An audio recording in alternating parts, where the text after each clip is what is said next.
what's going to happen in the second part of life, Edna's oldest son, Terry, you still love him because he's got to say something nice about you. So Terry will be proposing the toast to his mum. Also the cake will be cut. So Terry Haywood, give him a clap. This is Edna's eldest son.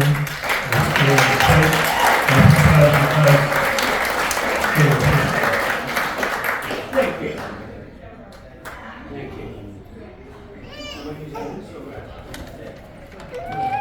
Don't touch that. Tears time.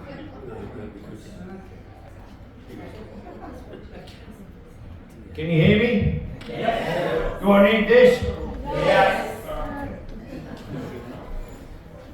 I've been asked to say a few words. And I've been asked to propose a toast. So what I ask you to do is just relax, kick back, and see if you can stay awake for an hour. I will not be so presumptuous as to ask you to stay off your devices. Mum and John couldn't cope. In fact, it actually is the longest I've seen them not on the phone. I'm amazed. I'm not sure what's more amazing. The fact that on Monday my mother turns 90, or the fact that this time next year she'll have a child that's 70 years old. I've been asked, actually what I'd like to do is I'd really like to begin by saying how blessed my mother has been by having 2 happy marriages. I'd like to say that, but unfortunately I can't.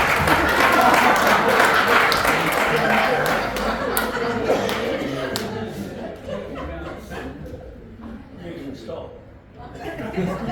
You said I'm not allowed to say anything about you. You ran up and gave instructions. What I've decided to do, and I hope you'll forgive me for this, but I don't know what this second half of life is. Given what we had a whole rundown of the last 50 years, so I'm not sure what the second half is.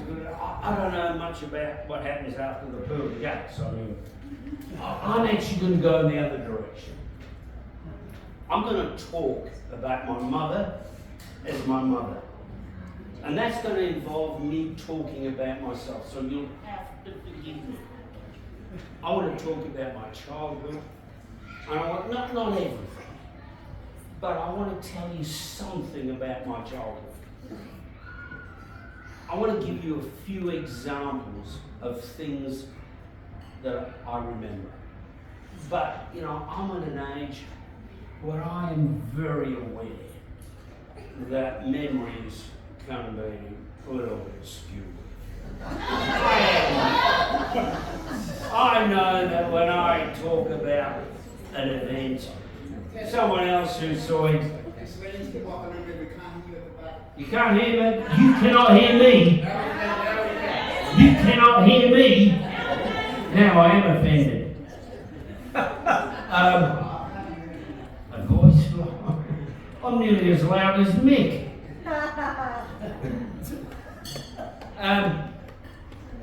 I know that memories can be a little bit skewed.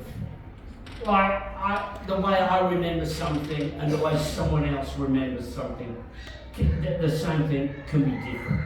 And in fact, even when I'm putting these things together, I'm thinking, I remember this and then I remember that, they seem to contradict each other. But let me tell you, there's a point to what I want to make in sharing these memories. And it'll become clear towards the end. Most of what I want to say is in the 60s. Living in a place, a house in Carr Street in Selby in Yorkshire. It's not where I was born, and it's not my earliest memories. I do have very, very faint memories of before we lived in Castle, of when we lived with Aunt Jen. I'm very faint, but I want to limit it to that time. And unfortunately, it means that it goes from sometime at the beginning of the 60s to 1969, December 69, when we moved to Australia. And Janet, I'm not consciously cutting you out. You know that. I would never do that. It's the point I want to make requires me to limit it to that. I remember my first day of school. I assume it was September 1962. I turned 5 in March. And I remember my mother taking me to school. And I remember we went on the bus. And she took me to school, day 1. Day 2, she went to take me to school on the bus. And I remonstrated. I didn't want that. Yeah, I don't want, I'm a big boy. I don't need to be put on. I don't need mum to take me to school. And you know what? 1962, she accepted that. Now, I don't know how accurate that memory is. I don't even care. What I know to be true is my school, Flaxley Road Primary School, was on the other side of Selby. We did not have a car. My mother had 4 children, 5 years and under. I was the eldest. That's the way I remember it, right or wrong. I remember, excuse me, while I just turn this over. I have an image of being in the kitchen with Mum. The radio's playing. We're listening to music. I don't know if it was the BBC playing, or my mother, being a rebel, had one of the pirate radio stations, Radio Caroline, Radio Luxembourg, or one of the other pirate radio stations going. But we were listening to music. And suddenly there's a news flash. And my mother burst into tears. I don't know how I know what I'm about to tell you. I don't know if she explained it to me. I do not know. But if my memory has any modicum of truth in it, it's either late Friday, the 22nd of November, 1963, or the morning of Saturday, the 23rd of November, 1963.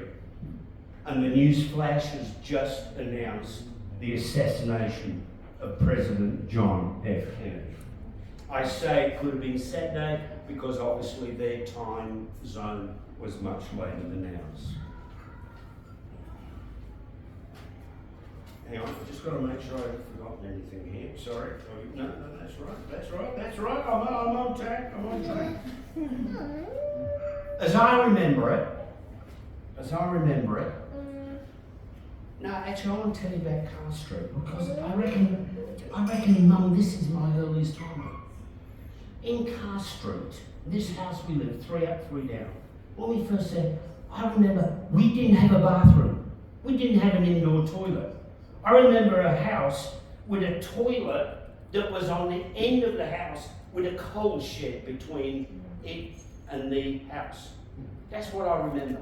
And in my mind, I remember us having a big tin tub and taking it in turns, having a bath, the whole family, in front of the fire. That's what I remember. That changed. I don't know how accurate that is, but that's what I remember. I remember that we used to all go downstairs and into the lounge room or the living room and get dressed. Now, I don't know if this happened all year round or was just in winter.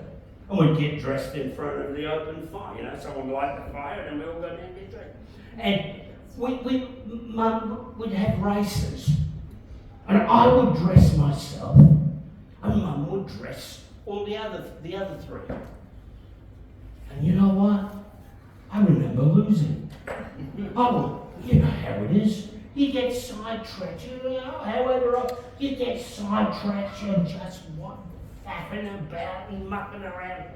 And I don't know how many times that happened, but I do remember that at a certain point, I reacted as every young child would when they lose enough times. I chucked a bunter. I threw an absolute fit. And as I remember my mother, the way she reacted. She reacted the way any progressive, modern mother would. She sat me down and talked about the difference between making A choices and making B choices, and how the fact that I had made a B choice had made her feel sad. Well, that's one version of the story. The other version that you could believe is that in sheer frustration, she grabbed the nearest thing to hand, which happened to be a hairbrush, and broke it over my backside. And you can choose whichever version you think might be true.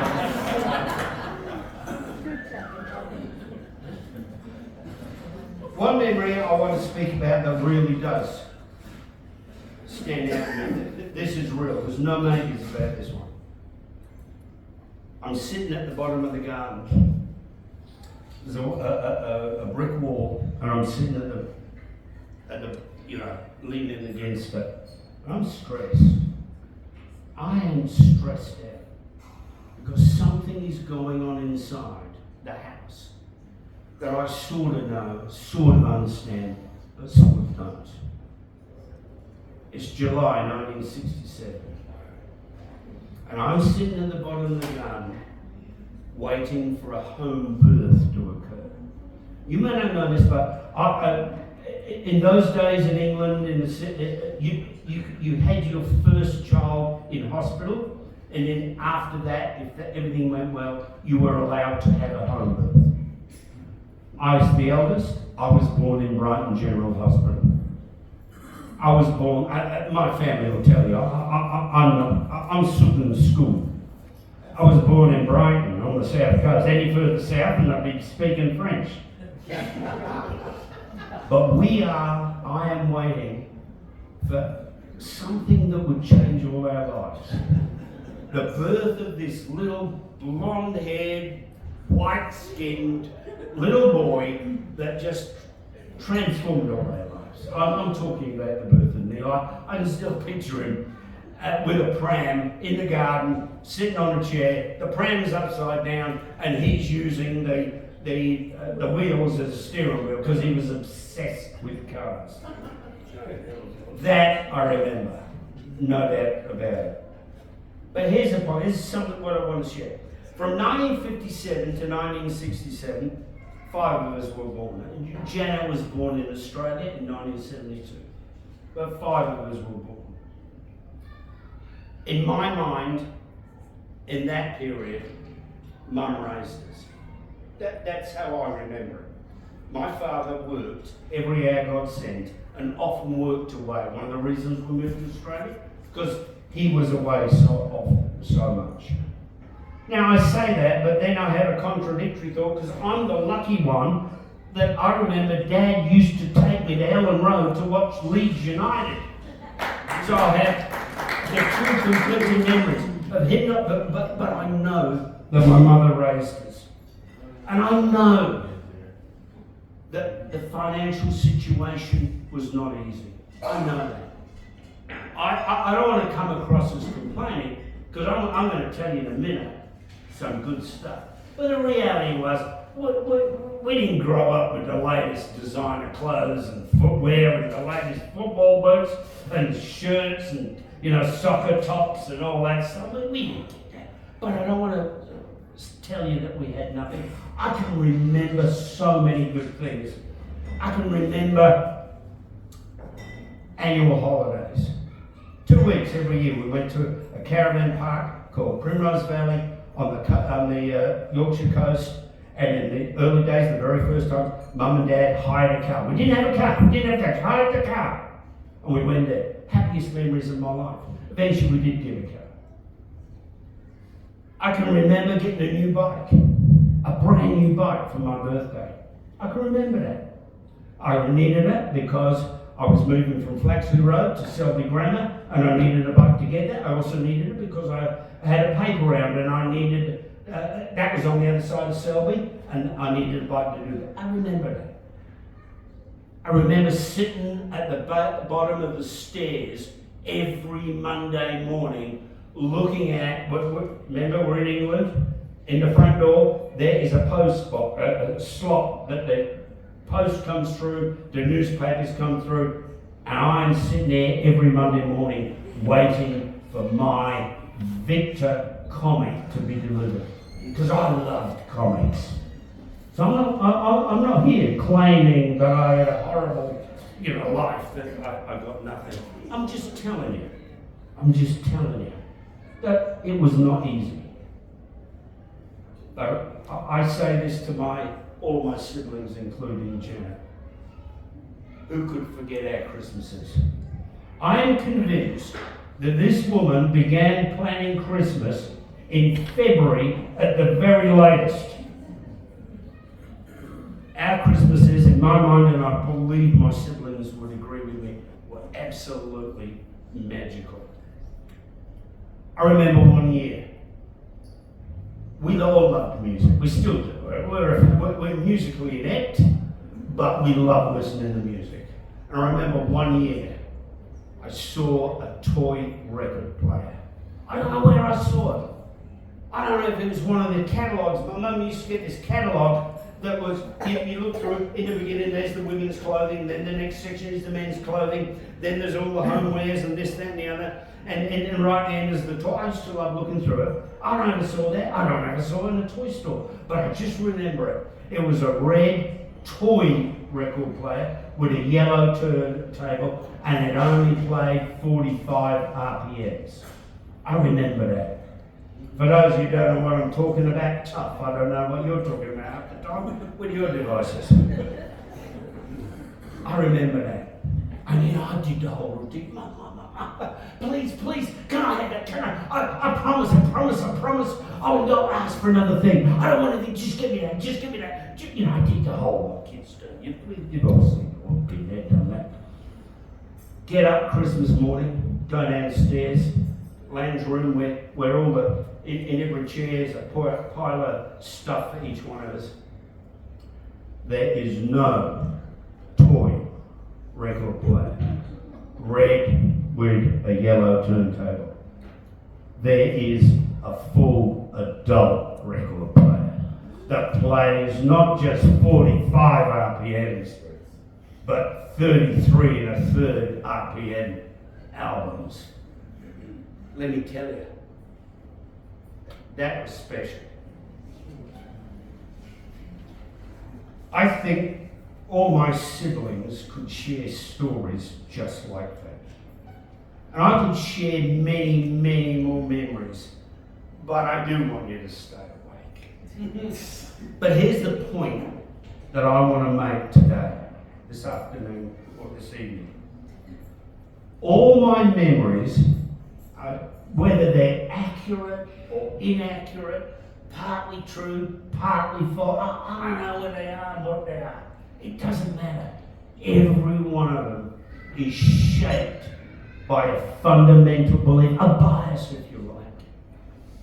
And it's this simple, that everything my mother did, everything, had a single motivation: to make my childhood, to make my siblings, my brothers and sisters' childhoods as happy, as carefree, as joyous, as safe and secure as could possibly be. I'm not saying we were the Brady Bunch. I'm not saying that we never had any hassles or problems. That's rubbish. Of course we did. I'm saying that's what motivated her. That is what motivated her. She did everything in her power, and this, of course, does apply. in 1972 when Janet was born. But I'm dealing with a period where she was the predominant presence because Dad, he was a great dad, but he didn't. You know, he often was just working so much. I'm a father, I'm a grandfather, and for many, many years I've been a teacher. And I've learned something. I've learned this. There is no greater gift that anyone can receive than the childhood that this woman here gave to us.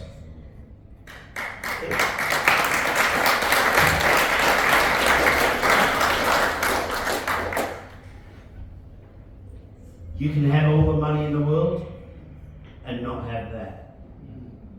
But you can have heaps of money and have it as well. It's something separate. It's different.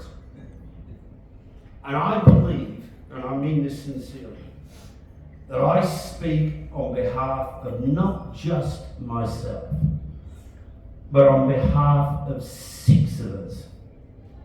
Not 5 of us, not 4 of us, not 3 of us, not 2 of us, not just myself. When I say, Mum, thank you, I'm about to propose a toast and thank you for what you gave to us. Now, I know but that's not what you do today. You're too busy involved in bringing about a political and social revolution. But nonetheless, our childhood is shaped by what you did for us. And it is so valuable. Okay?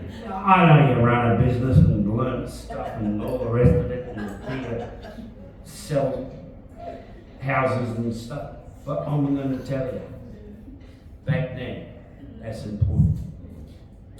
So, how do I propose? You haven't got me any champagne. We can't afford it. I'm supposed to propose a toast. Is this your wine? Oh, lady, can we buy a bottle of champagne? No, it's all right, it's all right. I just don't want, I should have brought something up. But that's what I want to do. I want to propose a toast.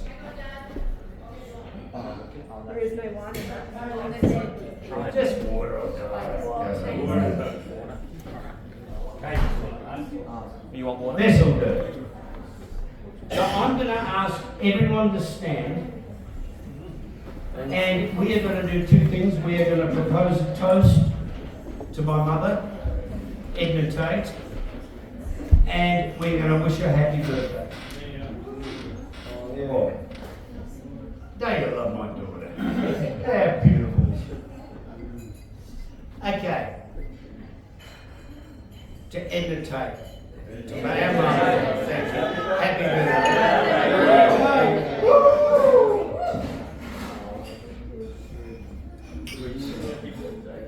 Where's the cake? We'll sing happy birthday when the cake comes. But there's one more thing. Can we all sit down, please? Because my mother has given me strict instructions.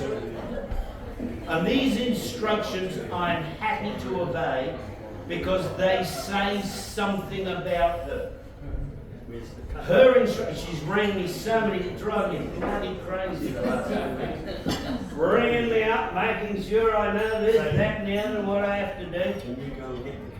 But what she insists I do is this. On Monday, she turns 90. But on exactly the same day, one of her grandchildren turns 27. And it's very important to my mother that we acknowledge that birthday. So I'm going to ask you again to stand and raise the glass and to wish Keith William a happy 27th birthday. Thank you. Now, have I finished? Have I done everything you told me to do? No, you've got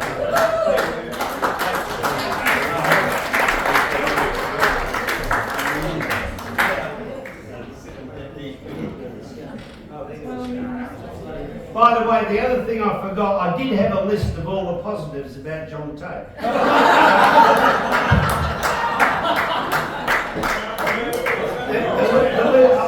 But I didn't want, you know, I mean, I don't know how long it would take, but, you know. Oh, I'm not sitting there, I'm standing up. We're waiting for the cake. We're waiting for the cake now. You're still baking it? You're ready. Hey, mate. Sorry? A funny story. As put me on the spot. I don't know.